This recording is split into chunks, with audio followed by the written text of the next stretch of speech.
আমি আর একটা ছোট্ট ঘটনা বলে শেষ করে দিতে আছি।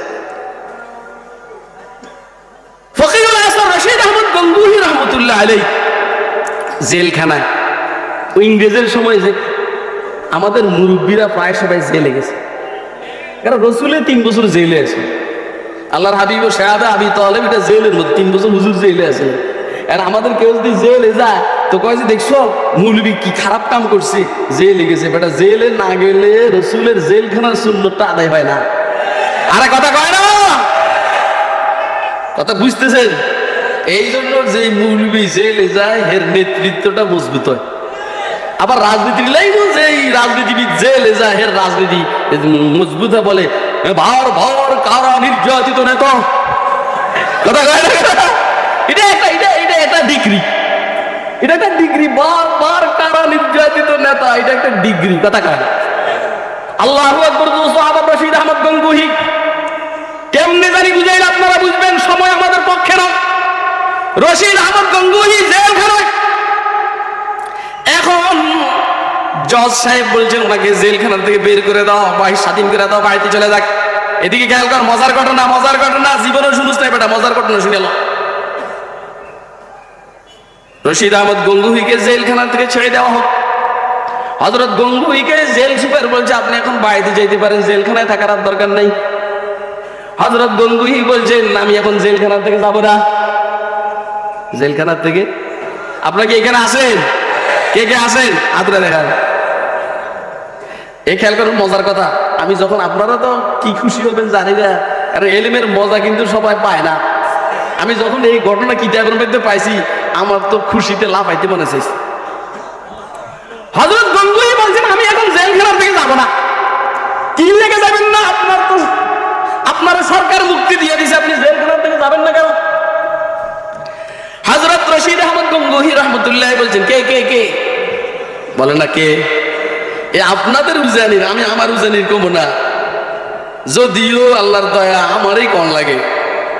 আপনাদের উজানি আমি আমার কমো না, যদিও আসলে আমারই কম লাগে। মাফ করবেন, মাফ করবেন। উজানির কথা সারা বাংলাদেশে বলার মতো লোক কম। সারা বাংলাদেশে ঘুরে ঘুরে উজানির কথা বলার লোক কম। আল্লাহর গোলাম যেইখানে যায় কোনো না কোনো ভাবে উজানির কথা তা সে বলবেই। আপনাদের উজানির বাকারি সাহেব রহমতুল্লাহ আলাইহি হযরত গঙ্গুহির মজজুব খলিফা, এই গঙ্গুহির কথা বলছি। উনি বলছেন আমি জেলখানা থেকে বের হব না। কেন? কয় যে আমি একটা লোকের কোরআন শরীফ পড়াইতে আসি। খেয়াল করেন, আমি একটা লোকের কোরআন শরীফ পড়াইতে আসি।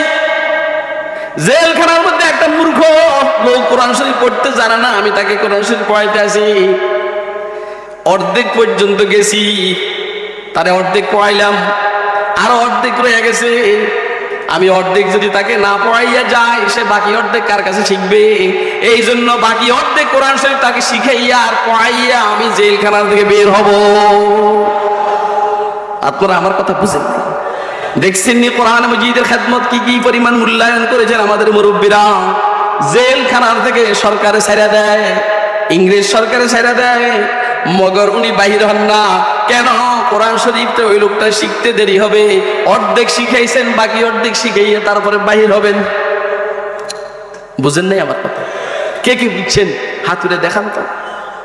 আসলে আমি বুঝাইতে চাইছি আপনাদেরকে, সাহাবায়ে কেরাম যেমন দাবি হয়েছে কোরআনের কারণে, সাহাবায়ে কেরাম যেমন দাবি হয়েছে রাসূলের সুন্নাহর কারণে, এখনো যদি কোনো মানুষ দামি হইতে হয় তাহলে কোরআনের কারণেই সে দামি হবে, রাসূলের সুন্নাহর কারণে দামি হবে।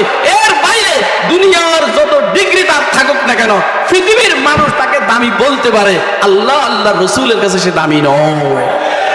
ঠিক এই ধারাবাহিকতা বলবো, উম্মতের উলামায়ে কেরামকে যত তুচ্ছ তোমরা মনে করো না কেন, আল্লাহর কোরআনের এই ম্যাটেরিয়াল তাদের ভিতরে থাকার কারণে, যেমন সাহাবায়ে কেরামের ভিতরে কোরআন থাকার কারণে এরা পৃথিবীর কোন শক্তিকে মাছির মতো মূল্যায়ন করতো না, ঠিক তদ্রূপ ভাবে এখনকার উলামায়ে কেরামকেও তোমরা যত তুচ্ছতা হাসিল করো না কেন, আল্লাহর কসম করে বলি তোমাদের কাছে আর্মস আছে, ক্যাডার আছে, সেনাবাহিনী আছে, নৌবাহিনী আছে, বিমান বাহিনী আছে, কোরআন ওয়ালা মৌলবীরা তোমাদেরকে চাইরানারও হিসাব করে না আল্লাহর কাছে।